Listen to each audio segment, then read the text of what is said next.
When a user refreshes their banking app by swiping down on the screen, the balance updates and the numbers take higher. We are conditioned to look at those pixels and see physical cash resting safely in a vault. Traditional banking is slow. It relies on decades of heavy regulation, compliance checks, and legacy mainframes. Silicon Valley operates on a different model, prioritizing instant user onboarding, zero friction, and rapid scale.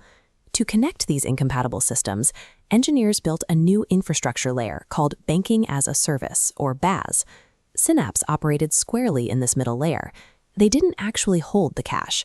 Instead, they held a central ledger, a master database that instructed the fintech apps on what balances to display to users, while telling the banks exactly where the incoming money belonged.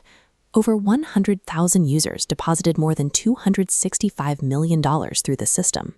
But that scale relied entirely on the software perfectly translating data between the apps and the banks, 24 hours a day. Then, in early 2024, that critical data translation failed.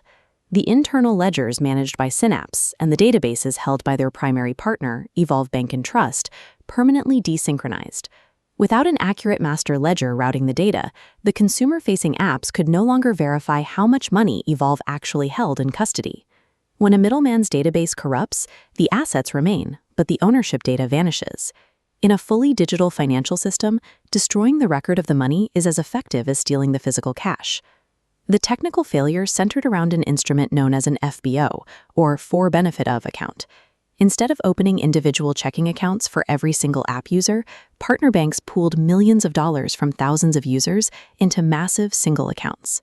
Think of a crowded restaurant table with hundreds of diners, issued one single receipt.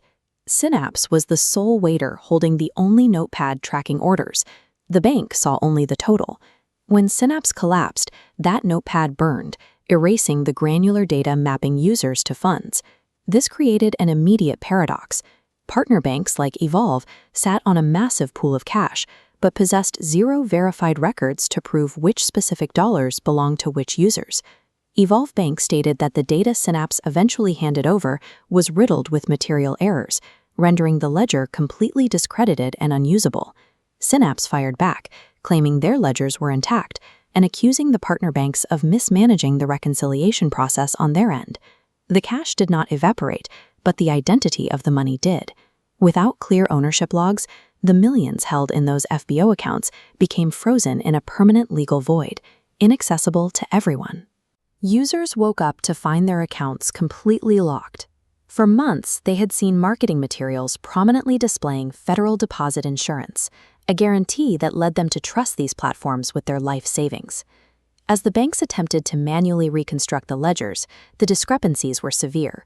One user with an ecosystem balance of over $26,000 received a notice that their estimated payout from the bank would be exactly $11. Across the entire network, the bankruptcy trustee reported an estimated shortfall of between $65 and $95 million in missing end-user funds.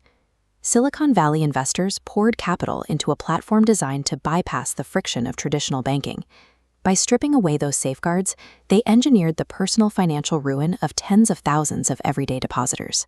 The Synapse collapse proved that when financial data has to travel across a bridge between two separate, uncoordinated databases, the connection will eventually break. Real stability requires moving beyond these fragile third-party translations to a unified architecture where the ledger and the logic are one and the same.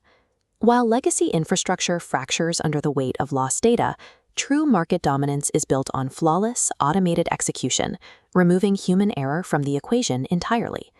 Direct quantitative intelligence operates without the lag or synchronization risks that defined the old middleware model. By stripping away the layers of conflicting records, these systems protect the integrity of every transaction.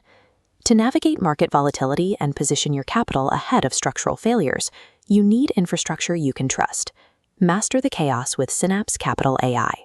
Back in the courtroom, the bankruptcy court offered a harsh clarification. FDIC insurance protects depositors if a bank fails. It offers zero protection if the technology middleman routing the money goes bankrupt. Synapse built its entire business model inside this gap. Because they were technically a software provider and not a depository institution, they operated outside the direct supervision of federal banking watchdogs. This exposes the weakest link problem in modern finance. Unregulated banking-as-a-service aggregators have quietly amassed systemic power, directing the financial lives of millions without the guardrails required of traditional banks. These platforms operate without mandatory capital buffers and are exempt from routine stress tests. When they inevitably fracture, federal regulators are left completely blind to the internal damage until it spills over into the public. Financial stability experts are now pushing to adapt the global framework used for banks, ensuring that any technology platform connecting directly to core financial infrastructure faces strict mandatory oversight. The failure of this single middleware provider froze hundreds of millions of dollars.